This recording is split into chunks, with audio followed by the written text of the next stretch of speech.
नमस्कार मित्रों, मैं हूं डॉक्टर अभिषेक कुमार और आप देख रहे हैं तेजस न्यूज़ 167। और दिवाली का समय चल रहा है। ज़्यादातर लोग विभिन्न तरह की खरीदारी करते हैं और हमारे यहाँ सबसे ज़्यादा जो खरीदारी होती है वो प्रॉपर्टी की होती है। तो वैसे भी प्रॉपर्टी के लिए गुड़ागोर जी का जो क्षेत्र है अपना, ये बहुत अधिक प्रसिद्ध है। यहाँ की ज़मीनों की कीमत भी काफ़ी ज़्यादा बढ़ रही है। जयपुर के भी कुछ इलाकों को अपना एरिया जो है ये पीछे छोड़ रहा है। लेकिन कई बार प्रॉपर्टी लेने में आदमी पहले हड़बड़ी में ले लेता है, लेकिन फिर कुछ ऐसी दिक्कतें आ जाती हैं जिसके कारण उसको बहुत सी परेशानियों का सामना करना पड़ता है। तो प्रॉपर्टी को लेते समय किन चीज़ों का ध्यान रखना चाहिए, किस तरह की प्रॉपर्टी लेनी चाहिए, आगे भी कभी बेचना पड़े तो किस तरह की प्रॉपर्टी की रीसेल वैल्यू जो होती है ये ज़्यादा होती है, वास्तुशास्त्र क्या कहता है, किन कागज़ों का ध्यान रखना चाहिए। तो इन सब पर बात करने के लिए आज हमारे साथ में हैं विजेंद्र सिंह शेखावत जी। और जैसा कि हम लोग जानते हैं कि ये यहाँ के प्रॉपर्टी एक्सपर्ट हैं। इनका पूरा जीवन जो है ये प्रॉपर्टी और पुलिस थाने से संबंधित लोगों की मदद करने में बीता हुआ है। तो आइए इनसे जानते हैं कि प्रॉपर्टी से संबंधित किन चीज़ों का ख्याल रखना चाहिए। नमस्कार सर, दिवाली की बहुत शुभकामनाएं। बिल्कुल, आपको भी साहब खूब खूब शुभकामनाएं। सर, प्रॉपर्टी का आप देख रहे हैं कि गुड़ागोर जी में अपने दिन दूनी रात चौगने रेट भी बढ़ता जा रहा है। जयपुर को भी ये लगभग पीछे छोड़ रहा है। जिस तरह का, एक तो ये व्यापारिक रूप से बहुत प्रगति कर रहा है और शिक्षा के क्षेत्र में कर रहा है। जिन लोगों को जानकारी है वो तो देख समझ के लेते हैं, लेकिन अब जैसे बाहर से भी बहुत से लोग आते हैं, उनको कोई जानकारी नहीं है यहाँ पर। तो यदि कोई मान लीजिए व्यक्ति है जिसको जानकारी नहीं है और वो प्रॉपर्टी ले रहा है, तो सबसे पहले तो किस जगह पर लेनी चाहिए, क्या सावधानी रखनी चाहिए? देखिए, प्रॉपर्टी के लिए क्या है कि एक तो आदमी रेजिडेंस के लिए अगर ज़मीन लेना चाहे तो रेजिडेंस के लिए कोई भी व्यक्ति प्लॉट खरीदता है तो सबसे पहले उसको ये देखना चाहिए कि क्या ये भूमि आवास से कराई हुई है, वहाँ की पहुँच के लिए रास्ता कितना चौड़ा है। आजकल सबसे पहले रास्ते की प्रॉब्लम आ जाती है वो देखना चाहिए। उसके बाद में आज भी मैं ज़्यादातर लोगों को देखता हूँ, इसको अपन लोकेशन कहते हैं एक तरह से। लोकेशन क्या होनी चाहिए आपके हिसाब से? लोकेशन है कि वहाँ पहुँचने के लिए चारों तरफ खुली सड़कें चाहिए। कितने फुट की करीब आज के हिसाब से चाहिए? आज के हिसाब से कम 30 और 25 फुट की जगह कम से कम चाहिए। दूसरी जगह हाइट में चाहिए, रोड लेवल से। की जैसे अपन बात कर रहे हैं तो सबसे पहले ये कहा जाता है कि सबसे अच्छा ये होता है कि हाईवे हो। हाईवे के एकदम पास भी नहीं होना चाहिए क्योंकि बहुत ज़्यादा शोरगुल होता है। हाईवे से थोड़ा सा हट के बिल्कुल पक्की सड़क जाती हो और फिर प्रॉपर्टी कटी हुई हो। वास्तुशास्त्र भी ऐसा कहता है, ज़्यादातर आयताकार वर्गाकार इस तरह की पसंद की जाती है रहने के। देखो, आयताकार वर्गाकार का तो इतना प्रॉब्लम नहीं है, लेकिन रेजिडेंस के लिए कभी भी दक्षिण मुखी अगर वो प्लाट खुलता है तो वो भूल करके भी नहीं लेना चाहिए वास्तु के हिसाब से। वास्तु के हिसाब से। दूसरा, अपन प्लॉट खरीद रहे हैं तो यहाँ प्रॉपर्टी डीलर जो है वो लोगों के साथ में फ्रॉड ज़्यादा कर देते हैं। चलिए एक एक करके बात कर रहे हैं। तो मतलब जो लोकेशन की बात हो गई, वो हाईवे हो, आप कह रहे हैं कि अच्छी सड़क आनी चाहिए, उसके बगल में स्थित होना चाहिए। चलिए मान लीजिए कि मैं ज़मीन खरीदने आ रहा हूँ, मैंने देख लिया, लोकेशन मुझे पसंद आ गई, हाईवे है, बढ़िया सड़क निकली हुई है, ज़्यादातर जो घुमावदार हैं, गड्ढे हैं, अंदर घुस के हैं, 4-4, 5-5 किलोमीटर नालियाँ हैं, नाले, इस तरह की जगह नहीं देखनी चाहिए। यदि आप बढ़िया मकान चाह रहे हैं, अपने सपनों का घर जिसको कहते हैं, तो बढ़िया हाईवे हो, हाईवे से बिल्कुल सड़क जा रही हो, सड़क के बगल में आपका प्लॉट हो। एक बात हो गई। दूसरी बात, प्लॉट में क्या चीज़ें, क्या फैसिलिटी होनी चाहिए? एक तो आपने हाइट की बात की, हाइट से क्या फ़र्क पड़ता है? हाइट से क्या है कि वहाँ एक तो पानी नहीं भरेगा। अच्छा। मकान की, हाँ, मकान की जो वो लुक अच्छी आएगी, इसलिए मकान जहाँ तक हो सके हाइट पे मकान होना चाहिए। और ये जो रोड है इससे कम 200-500 फुट दूर अगर होगा तो वो रेजिडेंस के लिए अच्छा होगा कि वहाँ कोई शोर शराबा नहीं होगा। रेजिडेंस की जगह एकदम शांति प्रिय जगह होनी चाहिए। तो ये हो गया। चलिए ठीक है, अपन ने सड़क भी देख ली, लोकेशन भी ठीक है, पसंद आ गई। अब उसके अंदर क्या फैसिलिटी होनी चाहिए? प्लॉट में क्या होता है वहाँ? पानी वानी का, बिजली का क्या देखा जाता है? देखिए, आजकल ये बिजली बोर्ड जो है कनेक्शन उन्हीं को देता है जो जमीन इलेक्ट्रीफाई करवा दी। अब ये प्रॉपर्टी डीलर क्या है कि न तो क्रेताओं को ये ज्ञान है, कोई नहीं पूछता है, केवल वो प्लॉट के दाम पूछता है उसकी सुविधा की उनको जानकारी नहीं है कि ये बात अपने को करनी चाहिए। कनेक्शन उसी में मिलता है जो इलेक्ट्रीफाई है। इलेक्ट्रीफाई का मतलब ये क्या है कि बिजली बोर्ड में राशि जमा करानी पड़ती है। अच्छा। और उसके बाद में बिजली बोर्ड उस कॉलोनी के लिए अलग से डीपी देगा, तो उसमें से ही कनेक्शन होगा, अन्यथा कनेक्शन नहीं होगा। तो ये लोगों के साथ में बहुत बड़ा खिलवाड़ है। नहीं तो ये देता कौन है? बिल्डर देगा जो काट रहा है वो देगा कि खरीदने वाला देता है कौन? जो व्यक्ति प्लॉटिंग काट रहा है वो उसको इलेक्ट्रीफाई करवा करके दे। मतलब डीपी लगवा दे फिर लोग कनेक्शन लेंगे। हाँ, तो मतलब एक चीज देखनी है कि वहाँ डीपी लगी है कि नहीं लगी। हाँ, ये हमेशा प्लॉट खरीदते समय पूछना चाहिए, भाई कॉलोनी इलेक्ट्रीफाई है तो उसका पेपर दीजिए। अगर वो आवासीय कराई हुई है तो उसका बाकायदा नक्शा और पेपर लीजिए। कई बार क्या है कि लोगों को यूं ही प्लॉट दे दिए जाते हैं, जबकि उस जमीन की किस्म तो एग्रीकल्चर है, तो वो उसमें मकान कैसे बना सकता है? तो मतलब जैसे जो ज़मीन है पहले एग्रीकल्चर होती है, अब इसमें आपको आवासीय यदि प्लॉटिंग करनी है तो उसका आवासीय भूमि का वो बनवाना पड़ेगा। हाँ बिल्कुल, उस भूमि का चार्ज जमा होता है तहसील में और फिर वो आवासीय में दर्ज होती है, तभी आप मकान बना सकते हो। दुकान बनानी है तो उसको कॉमर्शियल दर्ज करानी पड़ेगी। तो दो बातें हो गई। पहला तो वो ये देखें कि उन्होंने डीपी लगी है कि नहीं लगी है, कनेक्शन कहाँ से लेंगे, पहली बात। दूसरा वो इसको क्या कन्वर्जन कहते हैं? हाँ, कन्वर्जन होनी चाहिए जमीन आवासीय में है, आवासीय में। दूसरा चीज देखना है। तीसरा पानी की सुविधा, कि क्या वहाँ पीने के लिए कल आप मकान बनाओगे, अगर पानी नहीं है तो पानी कहाँ से आएगा, तो उसमें बोरिंग है या नहीं है, ये बात करनी चाहिए। तो लोकेशन हो गया, इसके बाद में बिजली का डीपी हो गया, तीसरा हो गया पानी का। डॉक्यूमेंट्स की जो आप बात कर रहे हैं, एक व्यक्ति को किन डॉक्यूमेंट्स को देखना चाहिए? एक तो वो आवासीय है कि नहीं है वो, दूसरा ज़मीन उसके नाम है कि नहीं है, कोई विवाद चल रहा है, कई बार लोन होते हैं, वो सब क्या होता है? हाँ, ये सारे के सारे क्या है कि प्रॉपर्टी डीलर से रजिस्ट्री में भी जो है ना ये शर्तें लिखवानी चाहिए, ताकि कल वो मना नहीं कर सके। लोग बाग कह देते हैं कि नहीं हम इसमें बिजली लगवा देंगे, और वो बेच करके चले जाते हैं। इलेक्ट्रीफाई है नहीं, उसके बिजली नहीं लगती, तो कस्टमर किन कागजों से पता चलेगा? जैसे मैं यहाँ कोई ज़मीन ले रहा हूँ, अब मुझे क्या कौन कौन से कागज देखने हैं कि उनको देख के ओके हो गया? भाई सबसे पहले उसकी पूरी जगह वो कॉलोनी आवासीय कटी हुई है, एक हो गए, ठीक है, वो देखिए। उसके बाद में इलेक्ट्रीफाई का कागज मांगिए कि आपकी इलेक्ट्रीफाई है क्या, ठीक है, दो, वो देखिए। फिर उसमें पटवार घर में जाकर के और जानकारी ले ले, भाई इस पे कोई विवाद तो नहीं है, इन्हीं के नाम है, तो देखना चाहिए। हाँ, केस मुकदमा सब देखना चाहिए। क्योंकि अभी ये जो एक बहुत बड़ा केस हो गया था, ये उदयपुर वाटी में जो राजेंद्र गोड़ा साहब का जो थाने में धरना प्रदर्शन चला, उसमें भी फिर बाद में पता चला कोई और पावर ऑफ अटर्नी है, कोई नहीं है, तो वो लेने वाला तो फिर बीच में आ गया ना। देखो, पावर ऑफ अटर्नी जो है ना, इसका कोई रिकॉर्ड नहीं रहता। और पुराने समय में तो पावर ऑफ अटर्नी देते थे, लेकिन अभी वर्तमान में जो है ना इसका नियम बदल दिया है पावर ऑफ अटर्नी का। आप पावर ऑफ अटर्नी लेते हो तो वो एज ए रजिस्ट्री बनती है। अच्छा।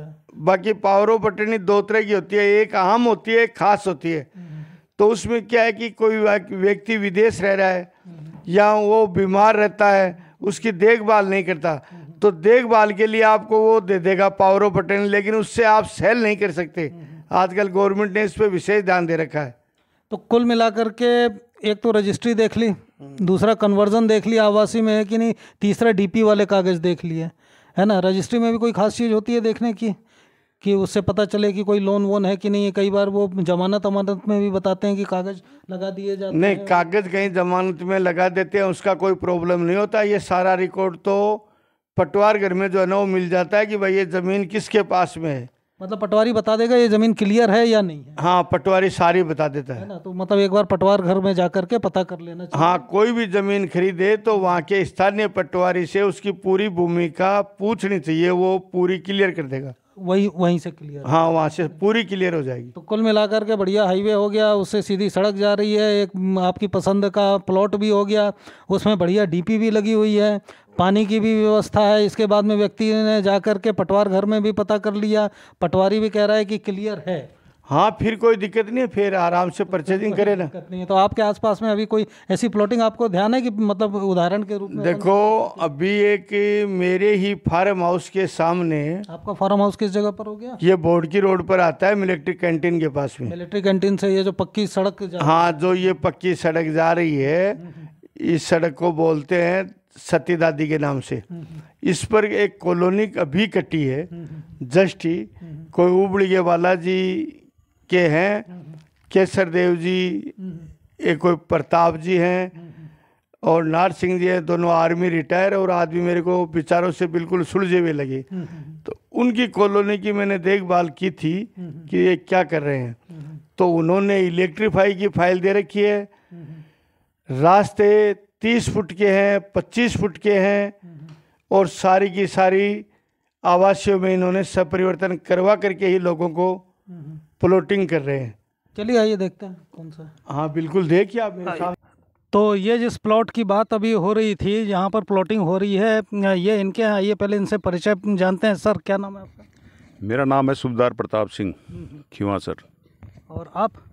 मदन सिंह खीवा सर। मदन सिंह जी। हाँ जी। तो आप लोगों का ये सम्मिलित है कि पार्टनरशिप में है कि क्या है? ये सम्मिलित ही है, पार्टनरशिप में है वैसे सभी का मिलकर 5-7 जनों का। अच्छा अच्छा। तो ये इसकी रजिस्ट्री किसके नाम है? रजिस्ट्री 3 पार्टी हैं, उन्हीं के तीनों के नाम है कन्वर्ट हमने और इसमें 6 या 7 पार्टनर हैं, जिसमें से केसर देव जी हो गए, गंगाधर जी बराला हो गए नीम की ढाणी के, मूलचंद जी शेखावत हो गए टिटनवाड़ के, ऐसे करके 6 इसके अंदर पार्टनर है। तो ये जो सड़क अपन देख रहे हैं ये अपना कैंटीन से आ रही है ना? कैंटीन बोर्ड की रोड से बोर्ड की रोड से जो सरकारी कैंटीन है उससे मात्र 100 मीटर की दूरी के ऊपर ये प्लॉटिंग की है हमने। तो ये जो कंक्रीट वाली सड़क है ये ये कितनी जगह, कितने फुट की? ये कम से कम आप मान कर चलो 45 फुट की है आगे। ये 45 फुट? 45 फुट की। तो ये इधर से ये सीधी सड़क आ गई 45 फुट की, है ना? और इधर से अपन ऐसे आ रहे हैं तो फिर ये लेफ्ट हैंड साइड में ये आपका ये प्लॉटिंग हो रही है यहाँ पर। ये विजेंद्र सिंह शेखावत जी का ये सामने फार्म हाउस हो गया, इनका घर हो गया, है ना? और इसी के ठीक सामने इनके गेट से अलग करके ये है। तो ये कितना है सर, ज़मीन कितनी है? ये करीबन 7 बीघा के लगभग है सर। ये 7 बीघा के करीब है। तो इसमें क्या है, आवासीय है कि दुकान की है कि किस तरह की? आवासीय है सर ये आवासीय है। जी जी। तो ये वो विजेंद्र जी बता रहे थे वो कन्वर्जन वगैरह होता है वो? हाँ, आवासीय में इसको कन्वर्ट कराई है हमने और इसके अंदर तमाम ऐसी चीज़ें हमने ध्यान में रखते हुए इस ज़मीन को खरीदा है। पहली बात ये हाइट एडवांटेज पर है कि ये ज़मीन गुड्डा के अंदर काफ़ी हाइट पर पड़ती है। दूसरे नंबर इसकी काटते समय हमने चंद एक चीज़ों का ध्यान में रखा है कि सबसे पहले जिस भी कॉलोनी के अंदर हम बसासत होती है वहाँ पर रोड ठीक होनी चाहिए। तो हमने रोड, हाँ, सबसे मेन चीज़ तो आजकल क्या है, पहले छोटी रोडें चल जाती थी लेकिन आजकल हर घर में तो कार है। एक इधर खड़ी हो एक उधर खड़ी हो, उसके बाद भी निकलने का रास्ता हो। तो मेन सड़क पर जो रास्ता है हमने इसका 45 फुट का किया है पूरा। और साइड में जो रोड जा रही है ये देखो साइड से ये रोड, ये वाली तो ये जो मेन रोड है ये तो आप 45 की बता रहे हैं ना? और जी जी। अंदर कटी है लिंक ये 30 फुट की है रोड। ये 30 फुट की है। और 2 लिंक रोड हमने डाली है इसके अंदर, वो 25-25 फुट की। 25-25 फुट की 2 डाली है। हाँ हाँ जी। तो इसमें ये प्लॉटों के साइज वगैरह जो हैं ये एक रखे हैं, अलग रखे हैं? नहीं नहीं, अलग अलग टाइप के साइज हैं इसमें। जैसे ये वाला कौन सा है? जैसे मतलब ये है 30-70 का है। तो ये यहाँ से लेकर के यहाँ तक हो गया 30 और ये 70 फुट लंबा हो गया है। इन प्लाटों के अंदर चंद एक चीज़ों का ध्यान रखा गया है कि आगे जाकर के 8-7 साल बाद में इसके अंदर अपनी दुकान भी बना सके 45 फुट रास्ते के ऊपर, और बैक साइड में बसने के लिए मकान भी बना सके। इसलिए 70 फुट। जी जी, इसलिए हमने इसको 70 फुट लंबा किया है। तो ये 70 फुट हो गया। और लाइट का वो बता रहे थे, जैसे कि लाइट का क्या सिस्टम रहता है? रोड हमने पूरी डाली है सर, इसके अंदर इलेक्ट्रीफाइड करा के देंगे। ये पेड़ वगैरह लगा दिए हमने और ये लाइन वगैरह देखो हमने पूरी बिछा दी है। ये काय की है? ये पानी की लिए। लाइन बिछी हुई है, ठीक है। हाँ, पूरी तो टेप तक ये लाइन। अच्छा, ये हर प्लॉट में आपने बिछा रखी है ना? एक ये जैसे है ना? तो ये सब 30-70 वाले ही हैं, है ना? आगे ठीक है, पानी हो गया और ये लाइट फिफ्टी लाइट हो गई और रास्ता हो गया सर। रास्ता हो गया। हाँ, आवासीय है, लेकिन आप कह रहे हैं जो सड़क का है ये लंबा इसलिए रखा है कि आगे किसी को शॉप वगैरह या ऑफिस है या किसी भी काम गोदाम वगैरह बनाना हो, किसी को कुछ भी। ये देखिए सर, इसके अंदर छोटा मोटा घर के अंदर कोई फंक्शन हो तो हम आराम से पार्किंग कर सकते हैं गाड़ियों की। सबसे ज़्यादा आजकल प्रॉब्लम ये एक ही चीज़ की आती है कि छोटा मोटा अगर घर के अंदर किसी प्रकार का कोई फंक्शन होता है तो हमारे पास में गाड़ी खड़ी करने के लिए जगह नहीं मिलती। तो इन्हीं चीज़ों को मद्देनज़र रखते हुए हमने इस रास्ते को कहीं 45 कहीं 50 फीट भी किया है। जैसे आपके सामने ये 50 फीट का है। जी जी, 50 आगे 45 हो जाएगा, है ना? हाँ जी जी, 50 फीट का मतलब तो पूरा 2 ट्रक आराम से। हाँ 2 ट्रक क्यों 3, कितनी गाड़ियाँ यहाँ कम से कम भी हमने जो प्लॉटिंग की है यहाँ से 200-250 गाड़ियों को आराम से हम पार्किंग कर सकते हैं, कोई दिक्कत नहीं। गाड़ियों की पार्किंग यहाँ से हो जाएगी। और वो जो पीछे वाले हैं वो कौन से सर? ये जो पीछे वाले प्लॉट हैं वो भी इसी साइज के हैं क्या? नहीं, उनकी साइज छोटी रखी है हमने। नहीं, ये 30 है सर। अच्छा, ये मेन रोड, ये तो 30 फुट की तो मेन काट दी है ना, और इसके बाद ये जो जा रही हैं ये 25 फुट की हो गई, ठीक है। और ये वाले प्लॉट कितने के हैं? 30-48 है सर। ये 30-48 के करीब के ये प्लॉट हो गए हैं। कोई 30-48 है, कोई 35-45 भी है। इसके अंदर हर साइज के बनाए हैं हमने, जिस प्रकार से ग्राहक की रिक्वायरमेंट हो ना, अपने अपने रिक्वायरमेंट जैसे जैसे जिनका बजट होता है उसको ध्यान में रख के उस हिसाब से बनाए गए हैं। आगे वाले शॉप के अकॉर्डिंग बनाए गए हैं, पीछे वाले रेजिडेंस के हिसाब से। इसमें आगे और पीछे साइड में भी कुछ रेट वगैरह का फर्क है क्या? हाँ फर्क है। अच्छा। आगे 1350 की रेट है, पीछे 1250 की है। क्या 1350 क्या? फुट का।